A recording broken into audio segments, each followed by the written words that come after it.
Hello everybody, welcome back to my channel. আমি এসে গেছি তোমাদের সঙ্গে আরও একটি গুরুত্বপূর্ণ ভিডিও শেয়ার করতে। সেটি হলো শ্রাবণ মাসে মহিলারা হাতে কাচের সবুজ রঙের চুড়ি পরছে। এই চুড়ি পরাটা কি মঙ্গলময় না অমঙ্গল, সেটা শুনে নাও ভিডিওটার মাধ্যমে। আজকের বিষয় হচ্ছে এই যে শ্রাবণ মাস চলছে, শ্রাবণ মাস শুরু হয়ে গেছে, তো এই যে সবুজ চুড়ি, মেয়েরা যে আমাকে ফোন করে করে সব মায়েরা জিজ্ঞেস করছো যে মা সবুজ চুড়ি সব ধারে পড়ছে, সবুজ চুড়ি কি আমরা পরতে পারি? আমি এবার বলি ভিডিওর মাধ্যমে, ফোনে আমি সবকে বলেছি যে ভিডিওতে বলে দেব। দেখো, সবুজ এই শ্রাবণ মাস বর্ষাকাল, কাজেই সমস্ত প্রকৃতি মায়ের বুকে সবুজ ফসল ফলে ওঠে, গাছপালা সবুজ হয়ে ওঠে। সবুজটা খুব শুভ। তার অর্থ এই নয় যে আমাদের বাঙালির বউরা, বাঙালির মেয়েরা, আমরা যারা বাংলায় কথা বলি তারা সবুজ চুড়ি পরে ঘুরে বেড়াবো, এতে কোনো লাভ হবে না। কারণ এগুলো অবাঙালিদের কালচার, অবাঙালিরা করে। অবাঙালিরা যেহেতু মঙ্গলসূত্র পরে এবং তারা হাতে চুড়ি পরে থাকে, তারা লাল চুড়ি, সবুজ চুড়ি, নীল চুড়ি, হলুদ চুড়ি, তারা চুড়ি পরে থাকে, কিন্তু আমরা চুড়ি পরি না। আমাদের যেটা শুভ, আমাদের যেটা মঙ্গলময় জিনিস, সেটা হচ্ছে আমাদের শাঁখা এবং পলা এবং সিঁদুর, এই তিনটে জিনিস হচ্ছে আমাদের। আর আমাদের শুভ কাজ মানেই হচ্ছে লাল জিনিস।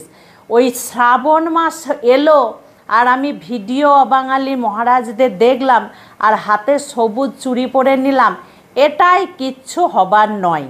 কারণ মাছ খেলাম, মাংস খেলাম, শিবের মাথায় জল ঢাললাম না, শ্রাবণ মাসে চতুর্মাস পড়েছে পালন করলাম না, শুধু চুড়ি পরে কি হবে? চুড়িটা তো আমাদের জিনিস নয়। এই শ্রাবণ মাসে মায়েরা কি করবে আমি এর আগে ভিডিওতে বলে দিয়েছি।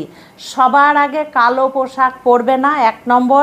2 নম্বর, যারা শ্রাবণ মাস পালন করছো তারা নিরামিষ আহার করবে, সোমবারে সোমবারে অন্ন খাবে না, শিবের মাথায় জল ঢালবে, আর শাঁখা, সিঁদুর, পলা, লোহা হাতে পরে থাকবে। সবুজ চুড়ি পরার কোনো দরকার নেই।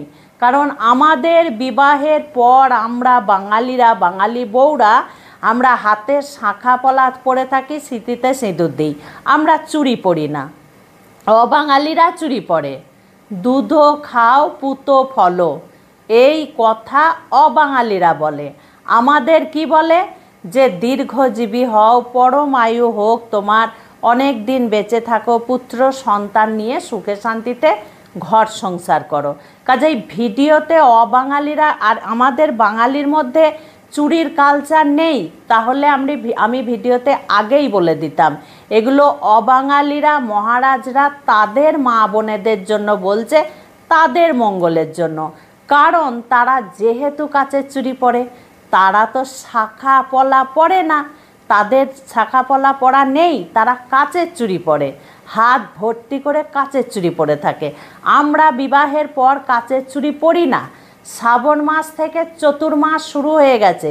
শ্রাবণ মাসে মায়েরা যদি ভালো চাও, সংসারের যদি মঙ্গল চাও, যদি উন্নতি চাও, ওই সবুজ চুড়ি পরে ঘুরে বেরিও না, শাক খাওয়া বর্জন করো। এই মাসে শাক খেও না, পারলে নিরামিষ খাও, পারলে কালো ড্রেস বঞ্চিত করো, পারলে শিবের মাথায় জল ঢালো, ভোলে বাবার বারবত করো, রাধারানীর উপোস করো, রাধারানী রাধাকৃষ্ণর পুজো করো, হরিনাম জপ করে যাও, ব্যাস। আর কিচ্ছু করার দরকার নেই। আমার ওই জন্য ভিডিওটা আগের থেকে দেয়া দরকার ছিল, আমার একটু দেরি হয়ে গেল। কাউরির কথা শুনবে না, কাউরির কথা কানে নেবে না। যে মায়েদের এই মাসে শাখা বেড়ে গেছে, লাল পলা বেড়ে গেছে হাতে, অবশ্যই খালি হাতে থাকবে না। শাঁখা এবং নোয়া এবং লাল পলা অবশ্যই তোমরা হাতে পরে নেবে। খালি মাথায় শিবের মাথায় জল ঢালবে না, স্মৃতি সিঁদুর দেবে। আমি এর আগে বলেছি, লাল রঙের পোশাক পরবে, পরে সেদিন সোমবার তোমরা পালন করবে। বোঝা গেল? আর কোনো কথা নয়, কোনো সবুজ চুড়ি নয়। কাউরির কথা শুনে তোমরা নাচবে না। খুব ভালো থেকো, সুস্থ থেকো, ভিডিও কিন্তু দেখতে থেকো, অনেক কিছু জানতে পারবে, ভয় কেটে যাবে। হরে কৃষ্ণ, জয় নিতাই, জয় গৌর।